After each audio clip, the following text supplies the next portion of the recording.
Just do it. Hey, it says we're here, man. But can you trust it? I don't know. Has StreamYard ever let us down before? I don't know. It might have.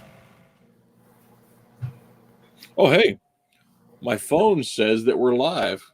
Nice. My YouTube shows were live too. Look at that. So we must be live. So how's it going, guys? Fantastic. It is going. So Barry couldn't make it, which is a drag, because I was all prepared to nag him for more pages.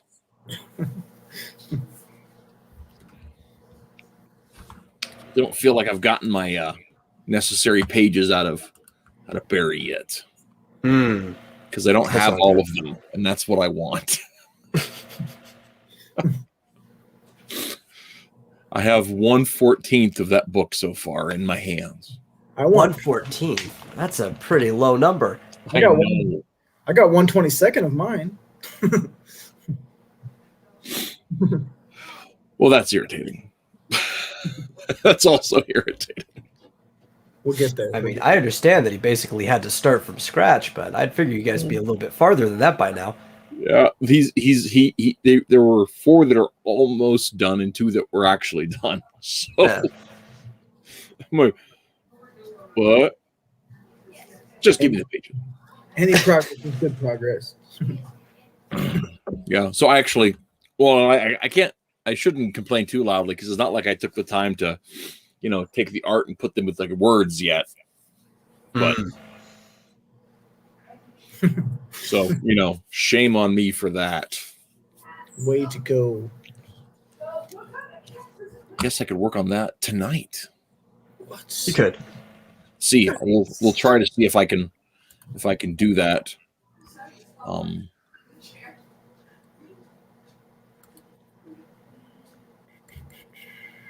I am doing math. Oh, what kind of math are you doing? Give us. Tabletop role playing related math. I have to prepare a dungeon for my party this Saturday. I was doing math yesterday for my cybersecurity class and blew my brain. Is that your Final Fantasy deal of me? Yeah. This dungeon I already have mostly done. I just have to make sure everything computes with the tabletop engine that we're using, Roll20, and then I have to get the maps done, and that's fine. That's the one thing I really haven't done for this is the maps. That'll be cool. On Earth. Oh my goodness sakes. Well, I have been coloring Forces. I don't know if you guys have been following over on Webtoons at all, but I just dropped the first half of the next story out there, and I tell you what, man, it looks pretty good. I actually don't think I'm following on the Webtoons. I should go do that. I couldn't find it, but I haven't looked for a few, like a week. Yeah. Well, let me. I'll just share the link out here in the chat so that everyone can see it. I'll load that up here.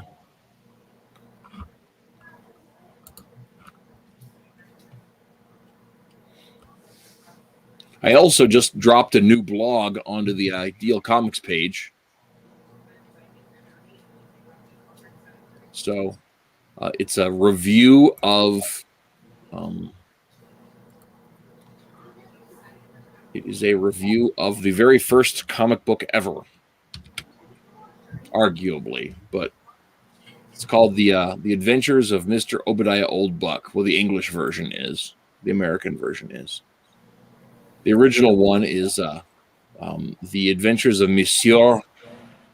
I'm not going to be able to say it in French, but it's Monsieur Oldwood. Oh, okay. Yeah. I had to go and find it myself because I'm using the phone app to look at it, and it was pretty easy. I just typed in Forces of Good, and it was the only other thing. I didn't have to finish it. Oh, yeah. I've got it now. Well, go ahead. Make my work useless. Go for it. We can do that. Well, I'm sorry that I use it on my phone. Yeah, I don't have the app. I just use the web browser on my phone. But Yeah, I just use that. Yeah. Well, I have two Windows different don't- accounts. I have the account that I use for reading things, Mhm. and then I have the account I use for uploading things. They are not related. I also have two accounts. Yeah. So, So on my technically, computer, we have one account, yeah. and I have one account.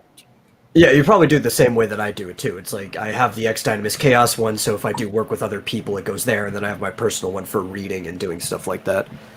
Yes. I only have my personal one. Just And that's what's on my phone.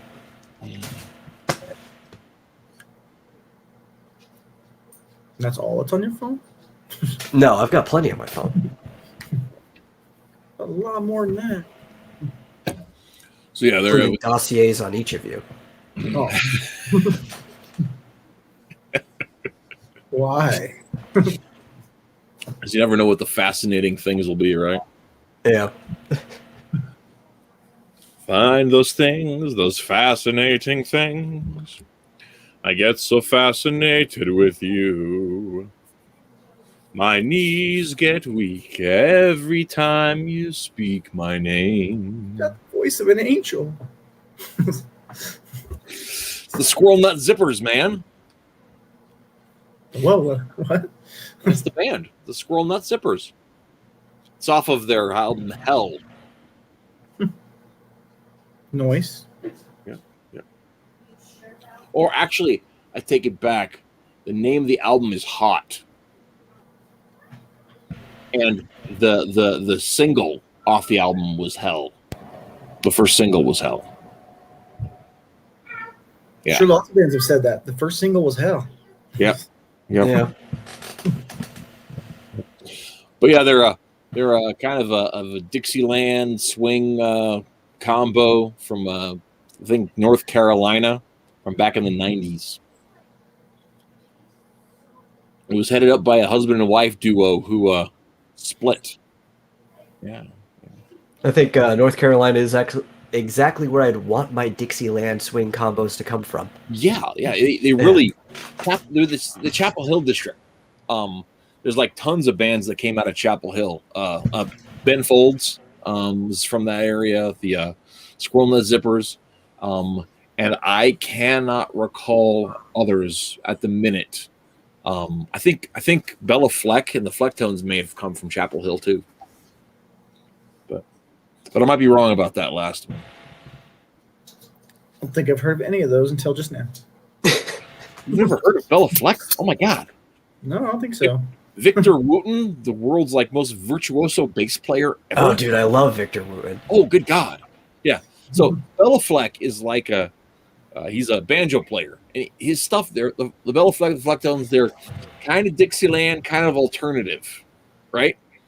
They're real fusion music, but the two things that make him stand out are the banjo playing, the banjo picking, and Victor Wooten's basses, and they're just dude's a madman. Oh my God! Oh, dude, I love how he because his style is mostly slap. Mhm. Like he plays the bass almost like a drum. Yes, and he he's just so great at it. Well, he does slap, he does finger taps. He Yeah. knows how to play the bass like a piano. Yeah, he also he likes to mix the upward pluck where you pull away from the bass as well. Like that dude is like a genius when it comes to that instrument. Oh man, it's Like, I amazing. I started looking into that kind of stuff because, like, I really like the Dead South, and then I started checking out other things because of that. And so Yeah. I'll start.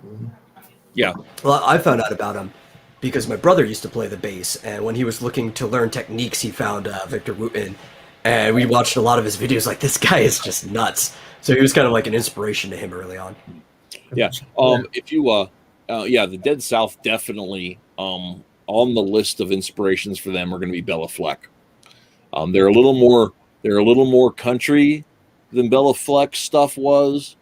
Bella Fleck's a little more ragtime and a little more Dixieland. And also it's it's kind of very alternative, like rocky sound to it, but but not like a Seattle alternative sound. And that's the other thing. It's totally not like that grunge sound at all.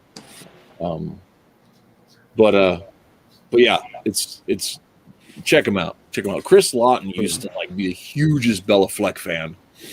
See, I'm not sure if ragtime is my favorite genre, but it's at least in the top 3.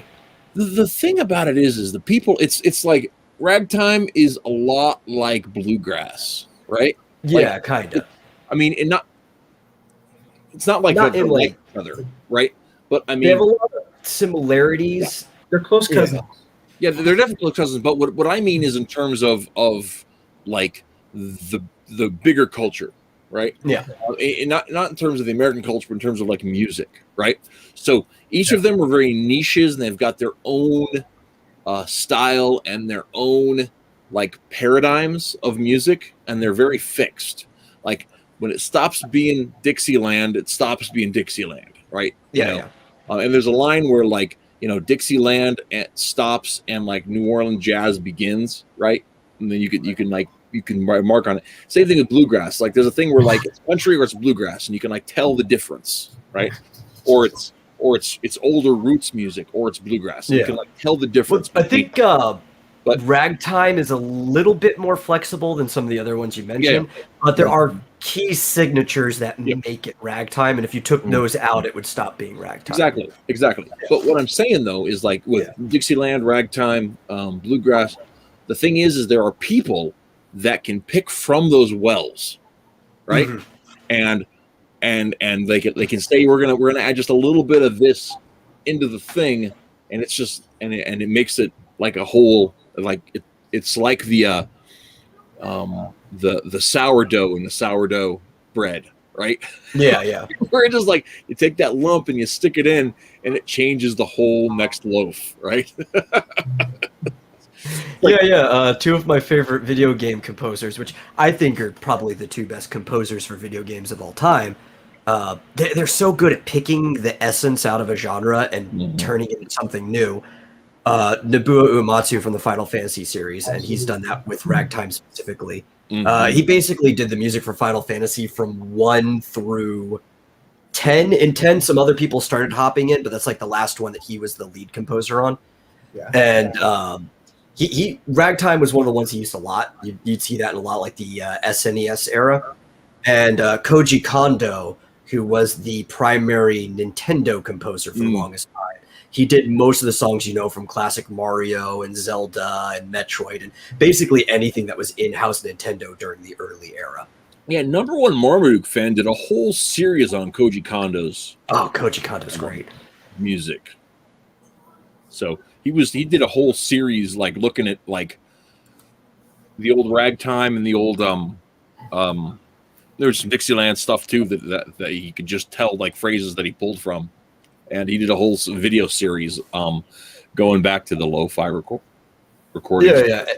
Specifically with ragtime, you see that a lot on the SNES with him, especially when you get into the Super Mario World series. Super Mario World 2, Yoshi's Island, you get it a lot with like the athletic theme and stuff. The one behind Kingdom Hearts, I like his stuff too. I think it's Yoko Shimomura. Yeah. Shimomura's pretty good. Yeah, I like his stuff. But specifically the 2 that I mentioned is because they were kind of contemporaries for the early days of video games. Or I wouldn't say early, because early days you really didn't get full music, but I would say the modern era of video games from the 80s and on. They were contemporaries in that early time. Right. And they did a lot of the same stuff. Like they would pull from the same sources. You would see like Americana, which is what I would call a lot of the genres you were talking about. Are very much they're Americana, but they'd also pull from like the same classical sources. Like sometimes you'd have both of them around the same time making a final boss feature piece based off of the same song by Bach. You would see the same notes in each one of them, the same phrases and stuff like that. And it's weird because they weren't in contact with each other, and a lot of the stuff they did just happened to be at the same time. It's like these 2 guys were on a similar wavelength. Right. You can see that.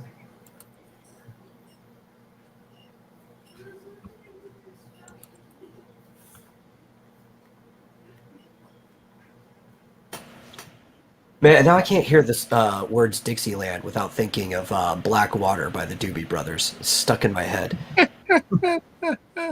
Like to hear some funky Dixieland, pretty mama, come and take me by the hand. Yep, that's fun. You both sing, but I ain't gonna sing. That's okay. Party pooper. Yeah, it's okay. He's protecting us. I get it. Listen a little more. You don't want to hear it.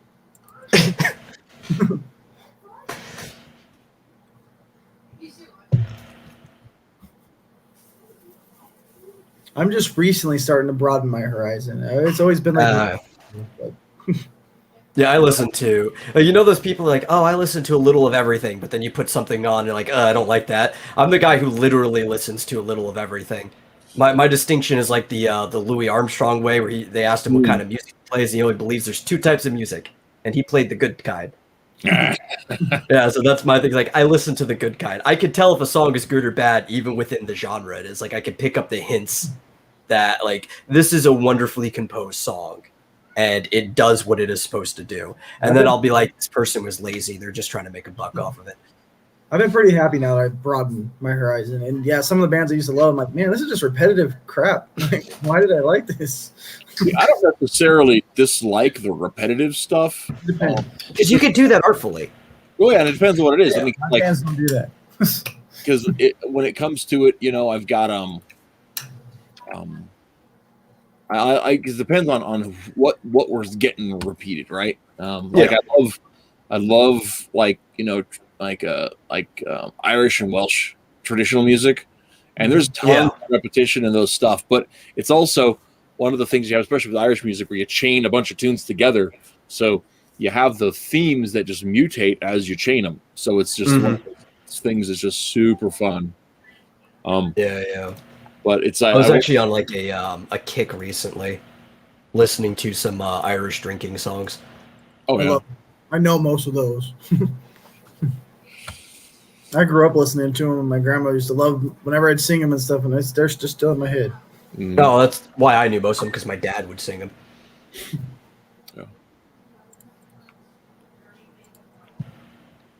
I've showed my kids most of them.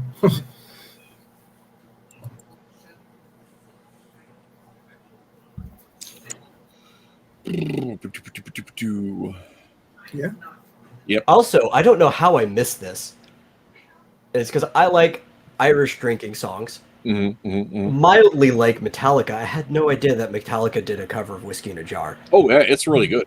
Yeah, I heard it too. Yeah, I was like, oh, how did I not know this was a thing? It's not phenomenal, but it's really good. Yeah.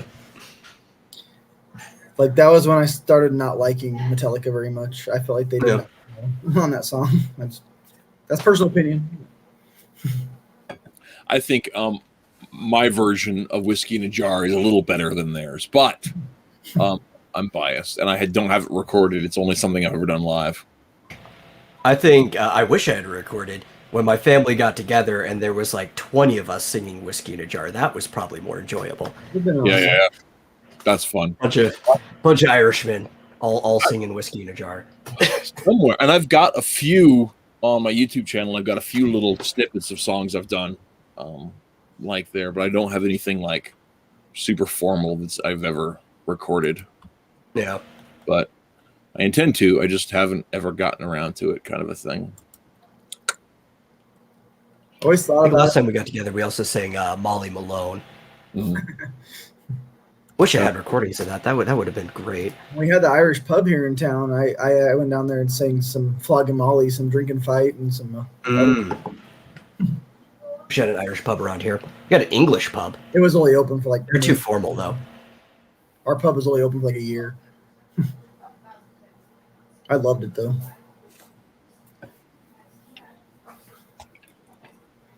I should open one. I've always wanted to own and operate a pub. It was actually. It would be cool.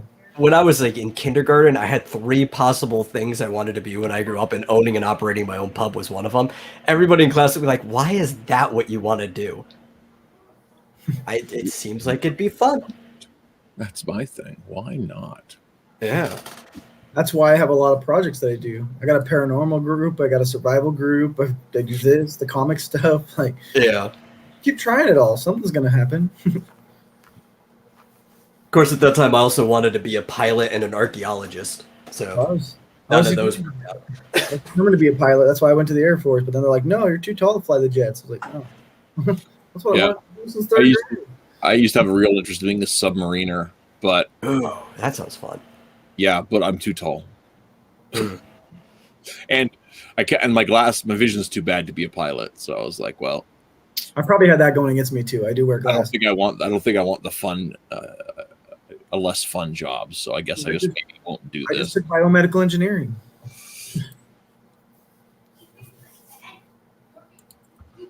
See, my problem is they always tell me I'm too short to do things because I'm only 5.5 feet tall. Wouldn't be a problem in a submarine. No, it shouldn't be. I'm 6'2", so I got some height.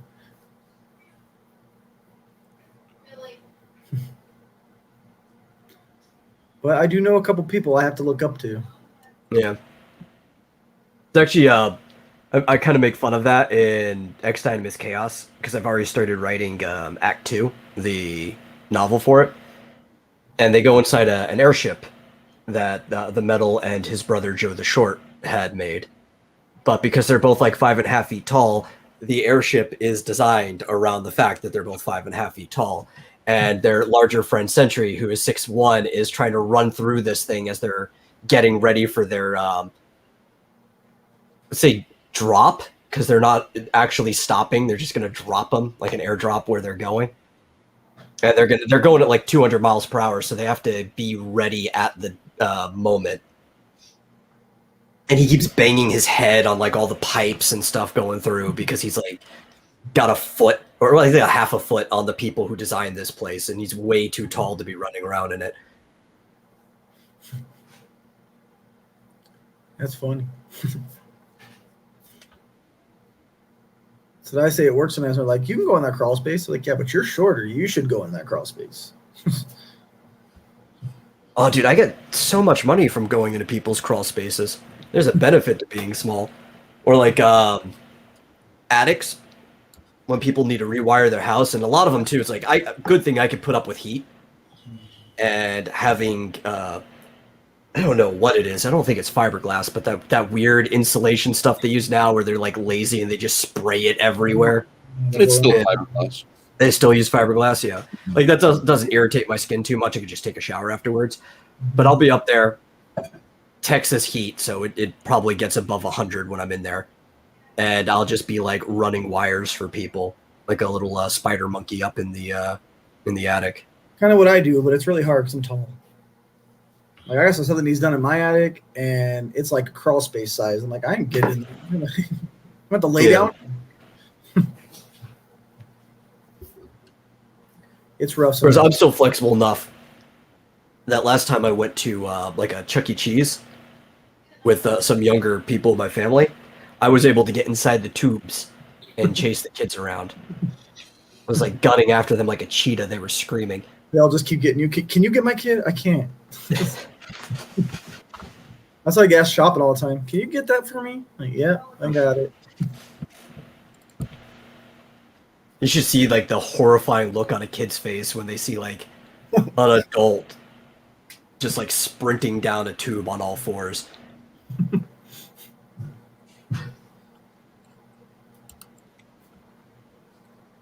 Those are the things to live for.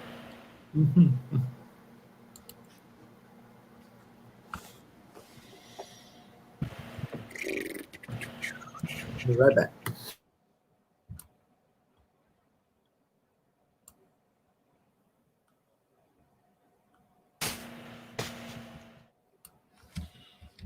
So I guess we'll see if anyone is.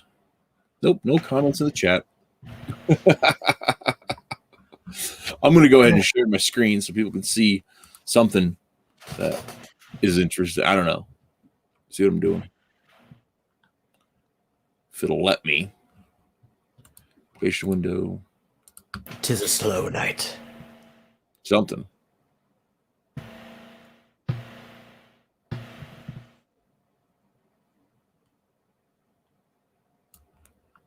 I know. Where's all our commenters at?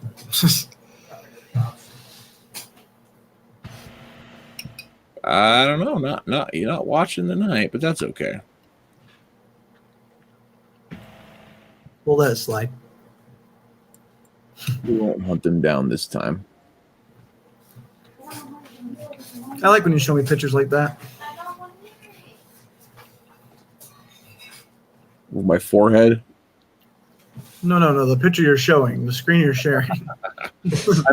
I'm leaning in really close, so That's only the best character, in my opinion. definitely on the list. Yeah, he's my favorite from that world, that universe.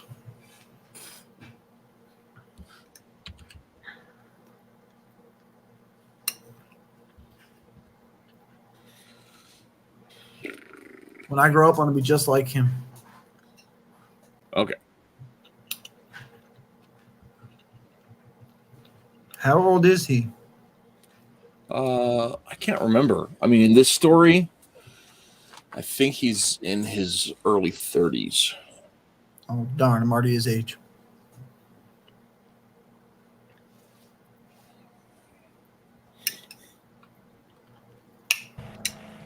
I just never thought of it. I was like, never knew how old he was. Yeah, we're all getting up there. Somebody was joking around, or not really joking around, talking about something on the internet the other day, and it was frankly terrifying. Which is probably not a surprise to anyone, but that just a second, I gotta punch this in, and I have to think about it.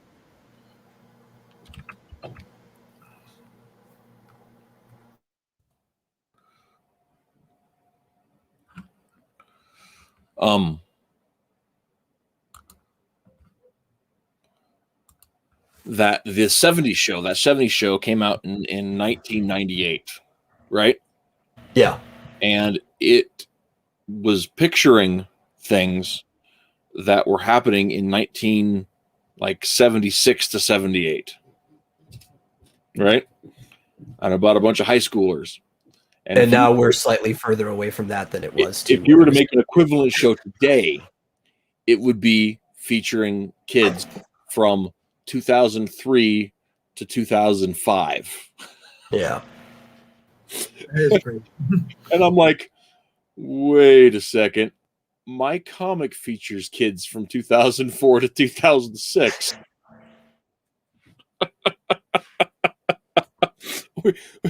When we started, it was kids 2 years ago, and now it's kids 20 years ago. Oh, goodness sakes.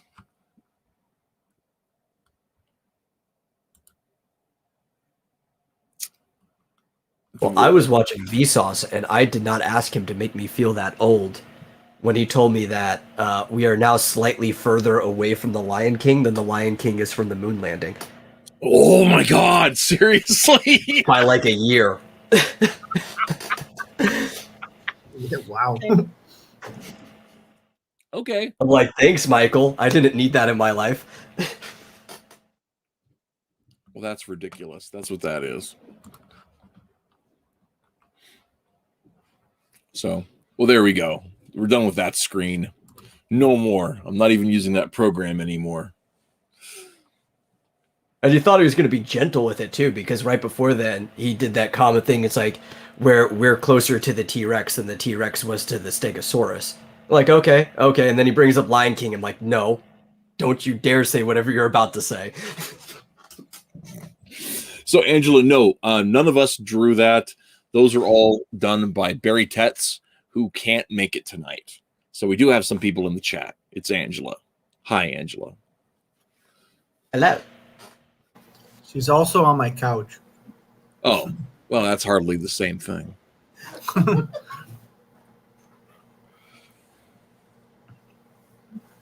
was about to say, man, you move fast. My sister-in-law.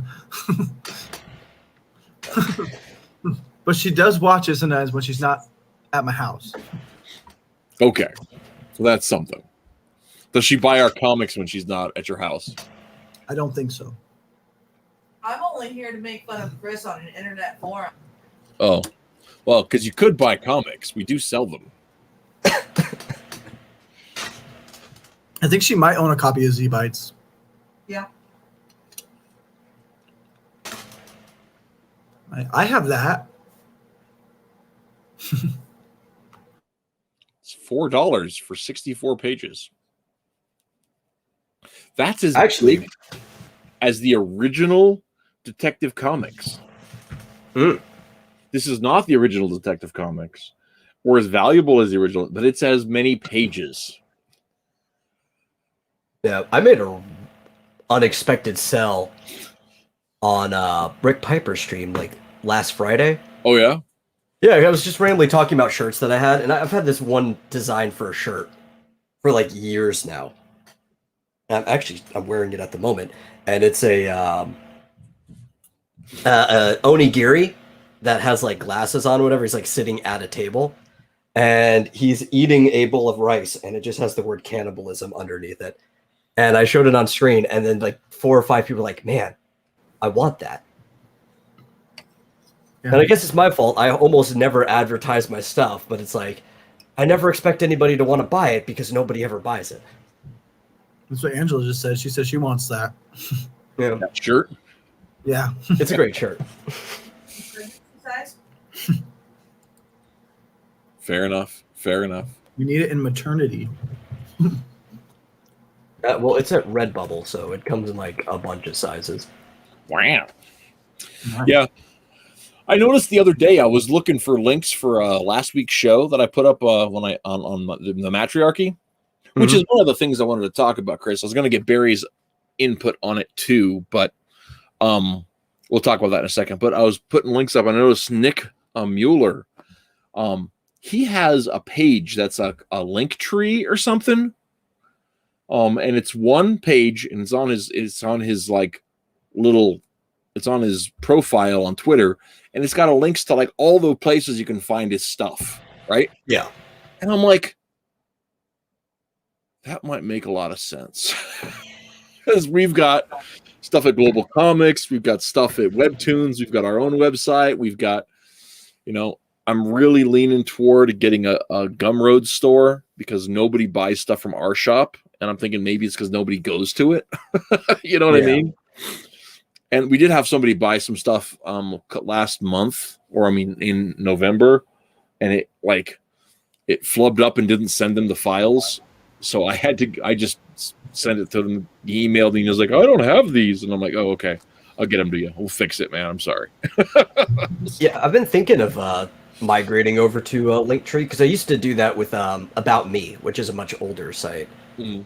And nobody goes to About Me links anymore. I've had it in my email, like the auto thing, the bottom of the signature for the email for like ever, but nobody ever clicked on it. It's like, well, everybody uses Linktree now, so if they see a Linktree link, they might actually click on it because they know what it is.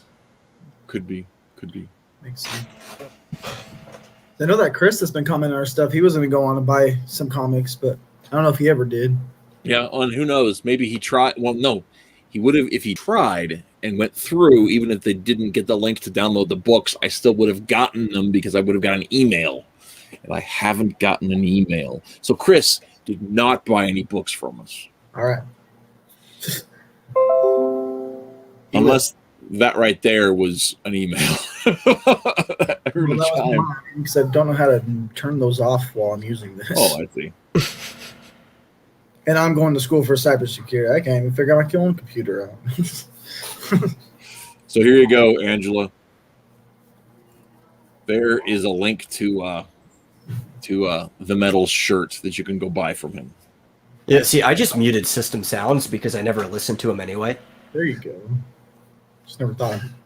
Yeah, you can just like right-click your speaker, go to Volume Mixer, and it'll let you change the individual volumes of every program. That's amazing.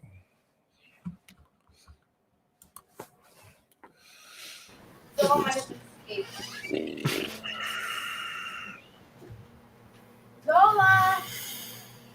So y'all were alive when the moon landing happened, huh?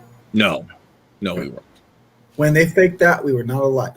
I was a negative 9 years old when that happened. I was gonna say you guys had to be older than 30 if you guys were talking about being alive around then. I'm definitely older than 30. I'm one of the youngest ones. But Chris is like 80, so how old are you all then? I'm only 32. Oh, actually, I'm the youngest one here. All right. I'm only 29. There Nice. you go. I'll be 43 in like a month and a half. I'll be 33 in May. I like how he thinks he's gonna be 43. He doesn't know. No, I know.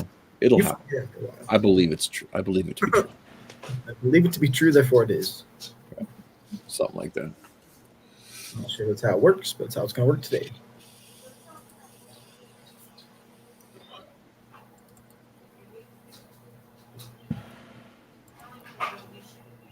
Not to say that I will not have been alive when the moon landing happens. I have no idea what the future or past holds for me. You never know. It might come back around. Yeah. We might do it again. But if we've done it once, it's not gonna be nearly as monumental. But if we find Moonanites, it will. See, the trick is going to the moon as a launch pad to launch off toward Mars. That's the real Yeah. secret. Yeah. We need to build spaceports. If we use the moon as a spaceport, that's fine, but we need to build spaceports. It's true. This is true.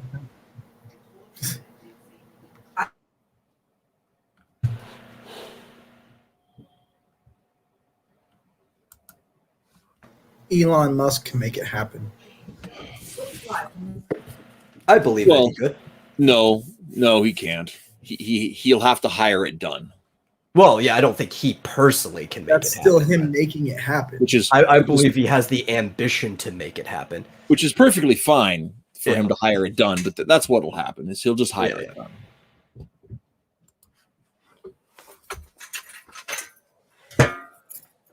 All we need is the ambition. And the money. Oh, yes. But in his case, I'm counting that as part of the ambition.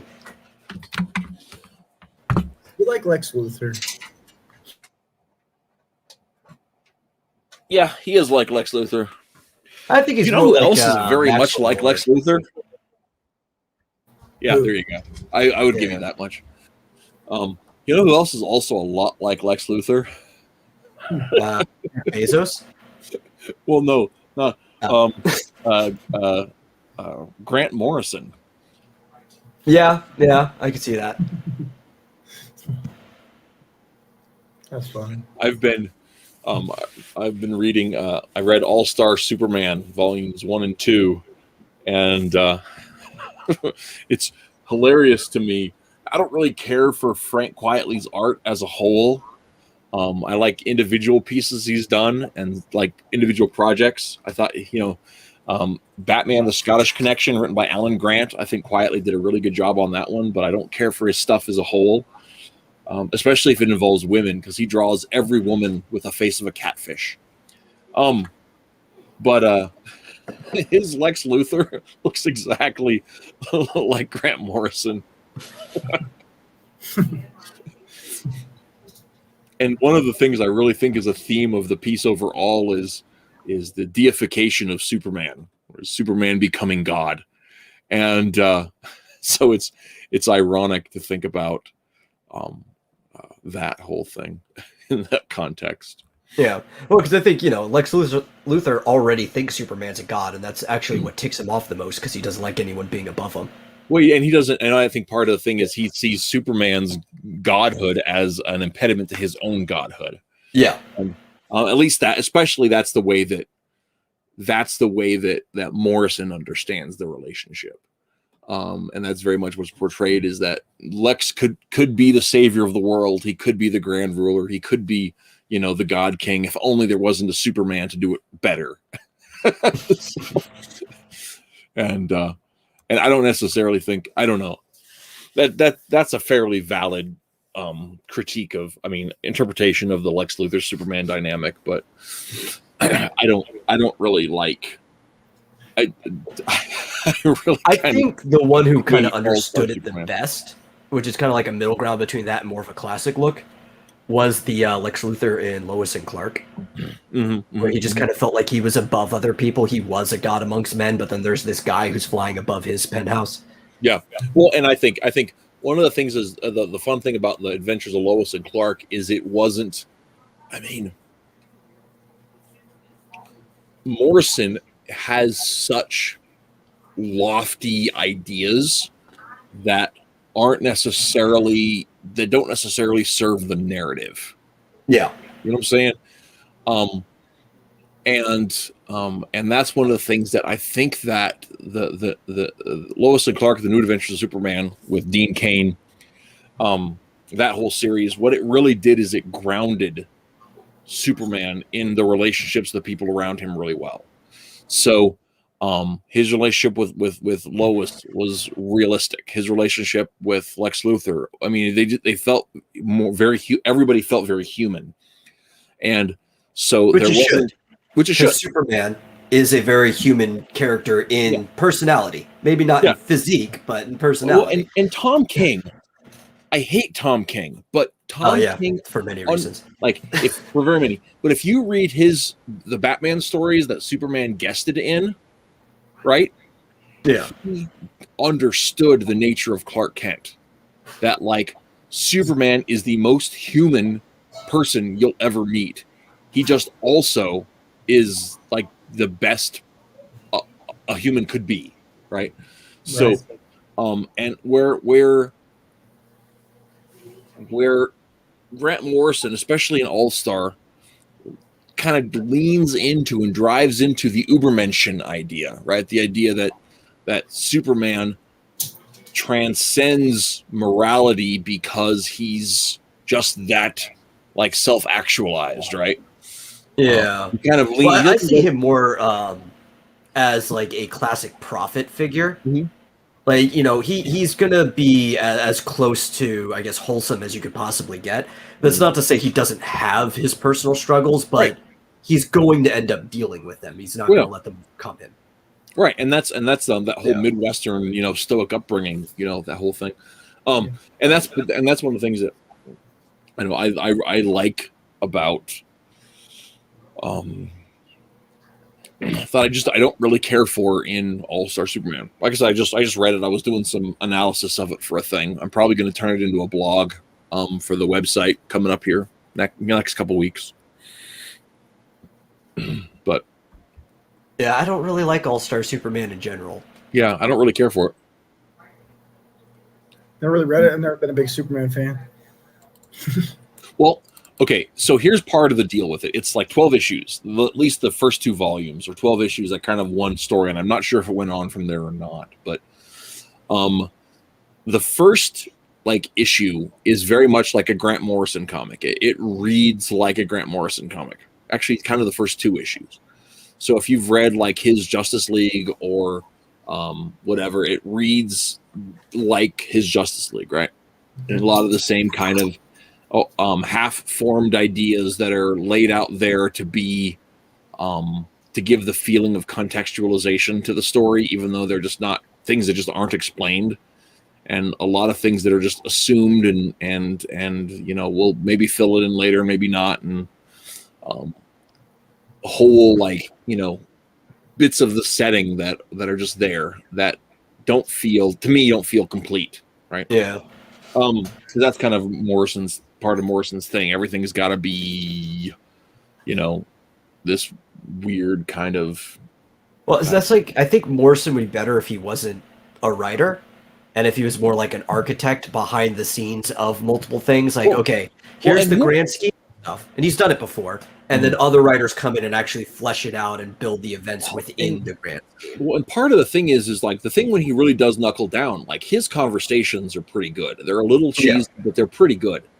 And so that's the thing is the first couple issues in the mini, they're just very Morrison-y. And then the next block of stories, right? 3, 4, 5, and 6 are all, Superman's girlfriend Lois Lane, exactly aping the stuff out of Superman's girlfriend Lois Lane. exactly aping the style, virtually exactly aping the style of Superman's pal Jimmy Olsen from like the late 60s. And it's very derivative. And so he's pulling all these ideas and concepts from the Silver Age. And in doing this, he did a really good job of letting the characters introduce the details that you'd need to understand them if you've never read those books, to kind of understand the cliches that are going on, right? So his writing becomes very skillful. But as he amps up to his climax that happens in 2, suddenly they become, instead of being a love letter to Silver Age stories, they drastically shift gears to being a love letter to Grant Morrison stories. And all the stuff that's pulled from previous Grant Morrison stuff, none of it's explained. Right? Like, he just assumes the reader will have read him because he writes the Bible. Right? So, Yeah. so, you're not going to assume that the readers read the old Kurt Swan drawn stories. You're not going to assume the reader has read the Elliot S. Maggin stories. You're not going to assume the reader has read the Julie Schwartz stories. But he is going to assume the reader has read the Grant Morrison stories. So, like, one of the big MacGuffins in the lead up to the final confrontation is the tyrant's son Solaris, right? Which is the bad guy from DC 1 Million, right? Who was created as kind of a MacGuffin for that story, and then nobody ever touched him again. And so he gets pulled out of nowhere and then used for like a book's worth of conflict, and then is not an issue anymore. So it's just like a throwaway character. Pretty much a throwaway character, with like almost no like gravitas to it. It's really unsettling. It's just like, well, I guess that's a thing you could do. Yeah.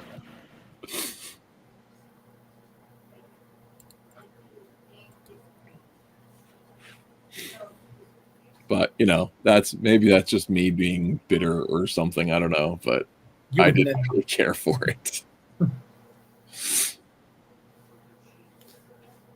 I mean, more recently, the ones that I can never get behind is pretty much the whole New 52. I hate it. I didn't like most of that.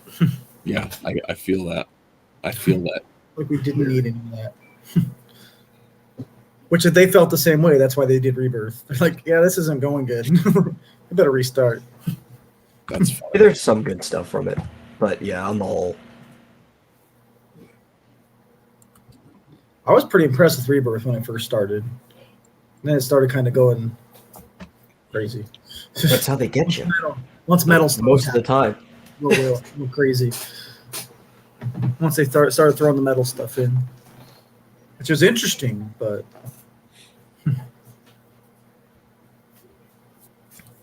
yeah, I didn't really get into enough of that to really get a feeling for any of the stuff with Dark Knight's metal. it was interesting. I have pretty much the initial thing of it, and then like all of Rebirth Batman from number 1 up to like 80 something, I think. That's when I stopped collecting some more. I like bits and pieces of it. I'm probably going to go back and get the trades for Aquaman someday, because I did start collecting.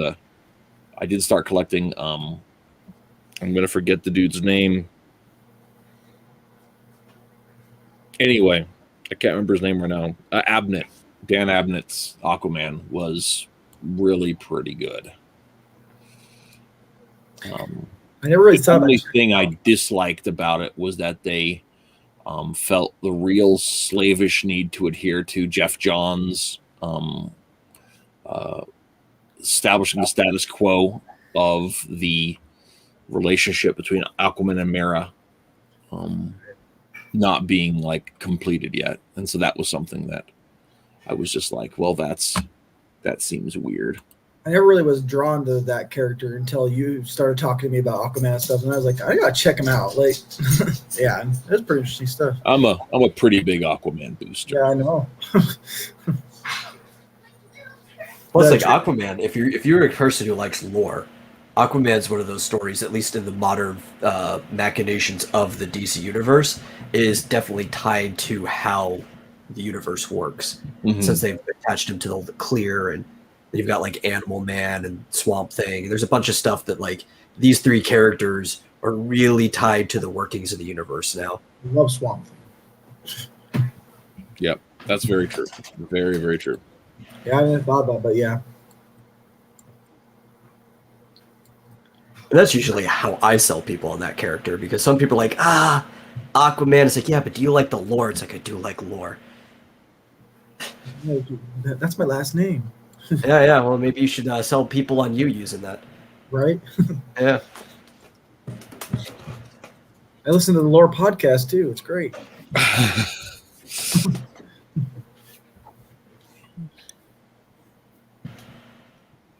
Cool. Okay, so Yeah, go let's. ahead. I'm going to go ahead and share my screen because I am reworking. Actually, I'm pretty tickled with how this is turning out. This is page 2 from the X story from Solo Voce, and the new art is just drug behind the old letters. So, it actually is working pretty spot on for Yes. how I want it to look.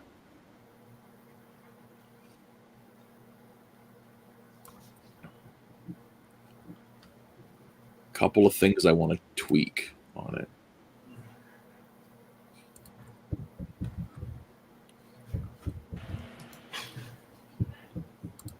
Yeah, I like it when things like that work out.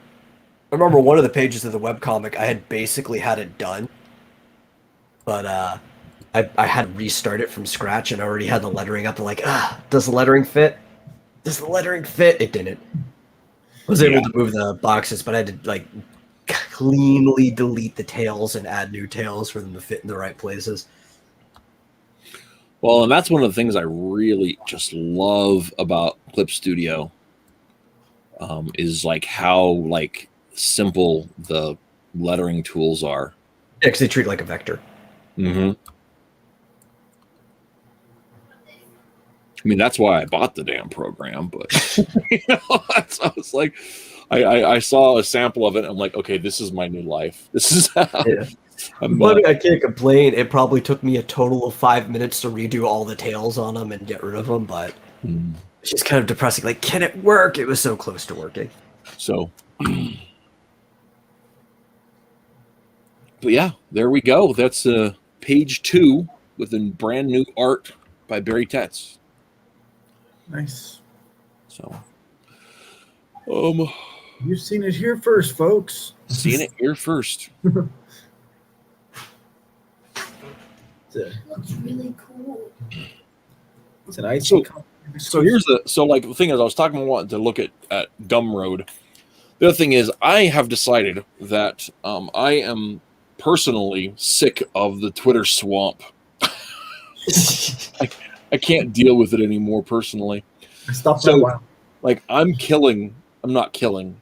I am like not going to post to Twitter on my personal account anymore. I'm leaving it up there. I'm going to put a tweet up there starting on Monday. That's basically like, you know, if you want to find me here. And I'm just leaving. I'm just like leaving it. And I'm Sure. going to use the Ideal Comics thing to share links out and stuff, and contact people for, and I'll still use check for DMs on my Twitter account, but like that's it. So, which we're gonna see. That might just kill my Thursday show. I don't know, because I've got like I keep like every day like somebody new follows me on Twitter, so I don't know what it's gonna do. So, but I'm just gonna drop. I've had it. So, so part of my thought is that like before I just like We've talked a while about like taking a look at my little matriarchy show, and I don't know if you guys feel comfortable, Chris. Well, I mean, Metal, you don't care. You're just a guest. Yeah. I do what I do. But part of the reason that I'd started the thing on my own channel and everything was that I didn't necessarily want to have to tie the company to my opinions. But also my shows, it's only a little bit spicy. But you've listened to several of the episodes there, Chris. Yeah. Is that something that you're comfortable with putting the company name on? I mean, I know you came on later on and everything.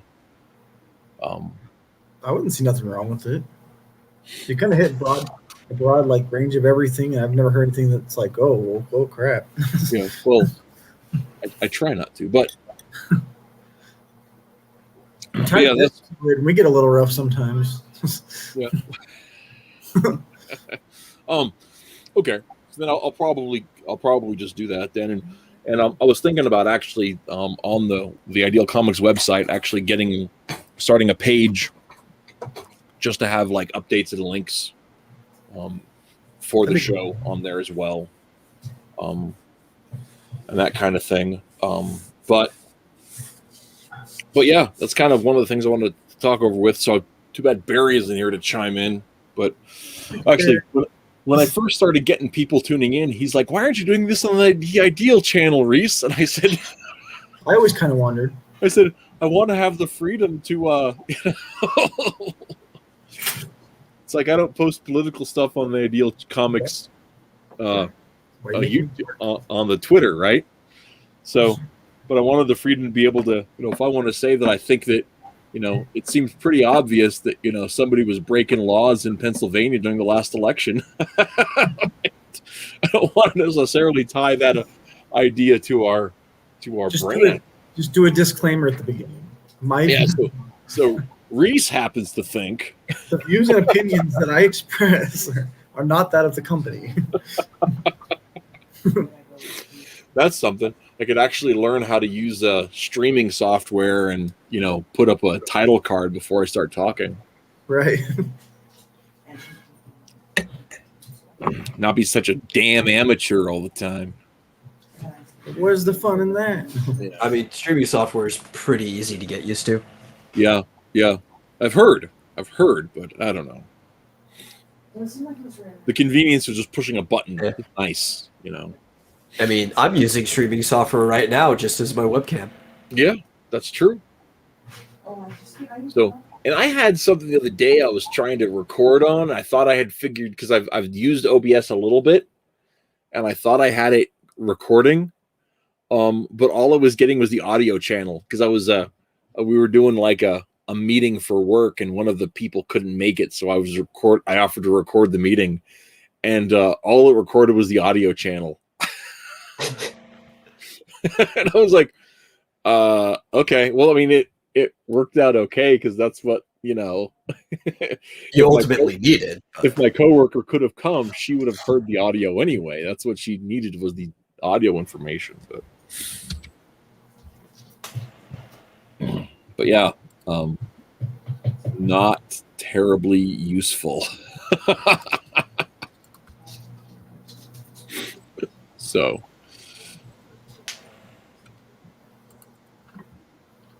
yeah, you should see how complicated some of my setups get when I'm doing things. Like, nobody wanted to help me out when I first started running this like tabletop game. Oh yeah, like, it's my game. I wanted to run it on my channel, but I was like, I'll run it on my channel. Okay. I'm not gonna stop you from running it on your own channel, whatever. But that's kind of rude. But I figured out a way to make it work, because I can't show my screen. I'm the DM. I can't let you see the stuff that I can see. So I figured a way I created a second account, but I have to have 2 different instances of my browser up, so that uses up a lot of RAM and video memory. And that also adds another player into the game, just sitting there as a camera, basically, and have to jump between these 2 browsers. And I probably have like 5 programs and 20 tabs up while I'm running this thing. and I've got like my OBS set up to where I can capture just the map. I can capture like the chat that does all the dice rolls and stuff, so the audience can see that, and I could put little images of who's in the game at the moment at the bottom, and it's looking okay. Oh, cool. Check it out for sure.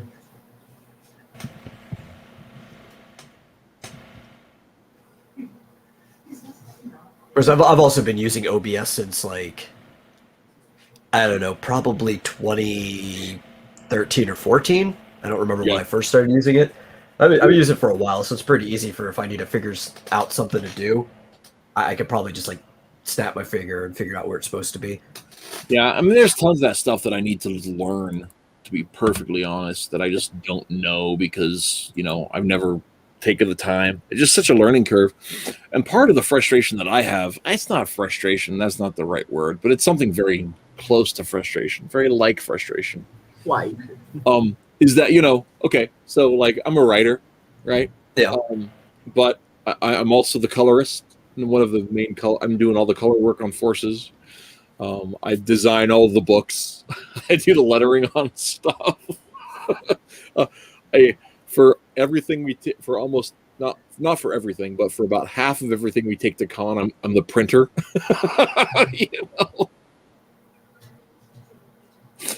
The bookbinder, the printer's devil.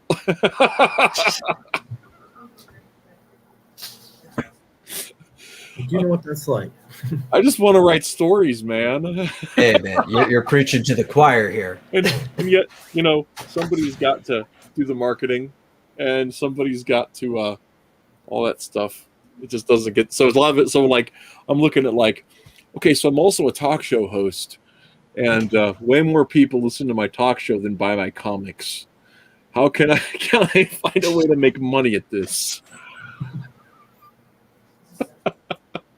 Yeah, I mean, I understand. You see all the stuff I do. Oh yeah.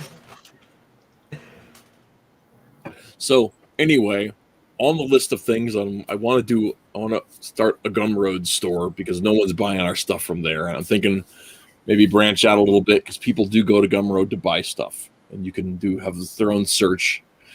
And I've talked to several people who just really like that platform, and it works pretty well. So, and they handle the digital fulfillment on their end, so it's one less thing to deal with. Nice. And their cut apparently isn't big, so we can maybe look at that. And we've got stuff up on Global Comics, and I've had some people take a look at that and have liked the layout and some of the stuff we have up there, which is nice. So that's fun. I just updated the website with links. So you can actually like go to the Global Comics section you can check that on our website, our main website, and you can go to the Webtoons Forces. I don't know if you guys saw that over there, but like that's a new thing. So, and we've got so yeah, so I've been working on that. Nice. But yeah. If I wasn't so busy, I'd say if you can teach me anything to help you, I would do it. Well, yeah. That's the thing is when you've got school, you've got deadlines. That's just the way it is. So, we're getting ready. I've got to for my day job. I've got a hugely important grant that's due in like 6 weeks. So I also need to be building my budget for that, and because it's going to be like. We need this grant. My job doesn't depend on it, but it kind of depends on it. All right.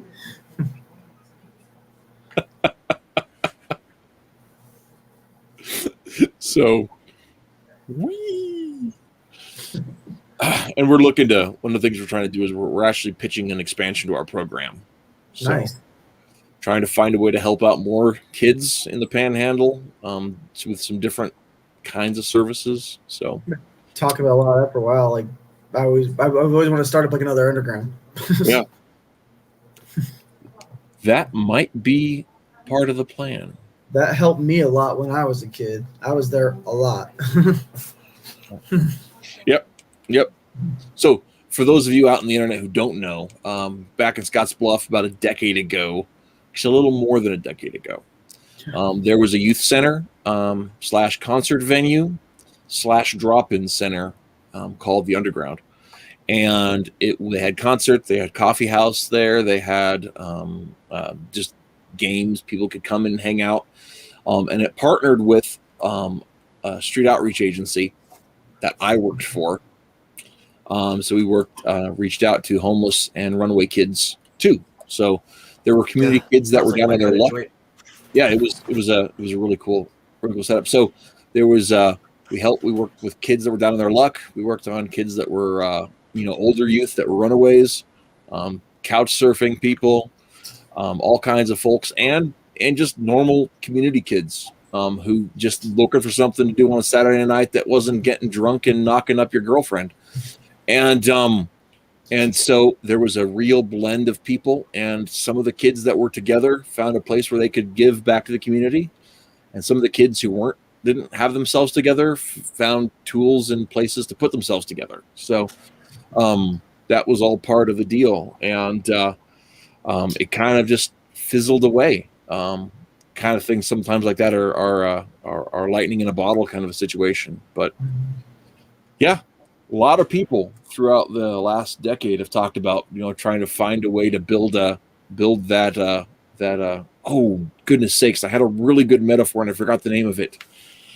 There's an old like a proto battery. It's some kind of jar that they used to, and I know what you're talking about. Yeah, but if I could remember the name, it would have sounded really smart. And I'm ooh, yeah. That's a Franklin really good. actually used to have a lot of those. That's a really good metaphor, Matthew. It's great. Yeah, I talked about it for a while. I always thought about getting a hold of Matt, seeing how he started. What'd you do, man? Well, actually, part of how we started was talking to my boss, Brent Anderson. Laden jars. Leyden jars. Ugh. See how erudite would I have sounded if I would have said that? Yeah. Damn it. Damn it all to hell. Anyway, but yeah, my boss Brent Anderson, who is an excellent grant writer, actually was kind of how Matt got off the ground, was by talking to Brent. So we're that might be a thing in the next 12 months. Just That's awesome. it's Yeah. we'll see.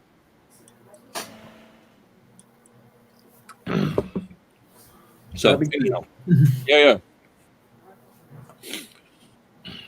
But so that's So I'm in addition to my creative endeavors, I'm a kind of a busy guy.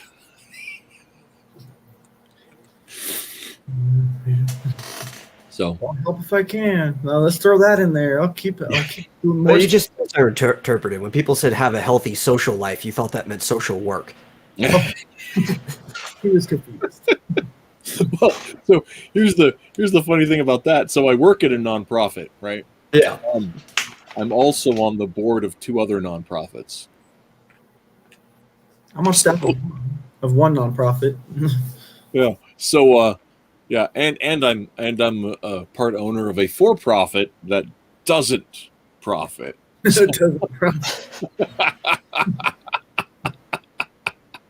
for profiting. It just doesn't happen. Yeah, that's the intention, but we're really bad at it. Figure that part out. So, guys, in the internet, why don't you help us out? You make it happen and support us on Patreon. Absolutely. Where you can get the first look at the new colored pages of Forces of Good and Evil that go up before they get to Webtoons. Unless you're backing us in December. It's 2021. You need to call them pages of color. That's good. That's evil. Anyway, but yeah, so that's the ticket right there. Patreon.com /ideal_comics.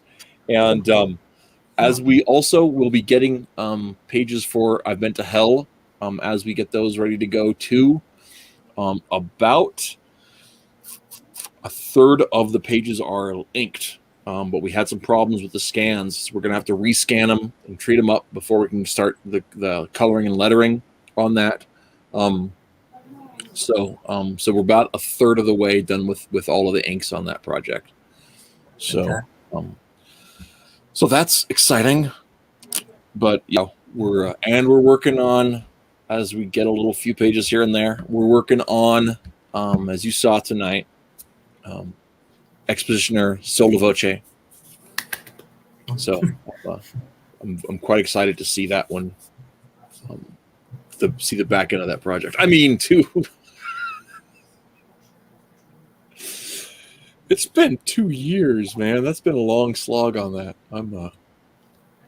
That's how long it's been between my first and second interview. Yeah, I get that. So, I'm gonna kill the stream because Chris and I have other stuff to talk about, and I was kind of thinking about maybe watching Groundhog's Day before the night's over. So That's fair. So Given the day, yeah, that's fair. Metal, if you want to stick around, I'm not going to kick you out of here, but the rest of the internet, so long, farewell, auf Wiedersehen, and support your local comicer. Do it. We spell it like this. Goodbye.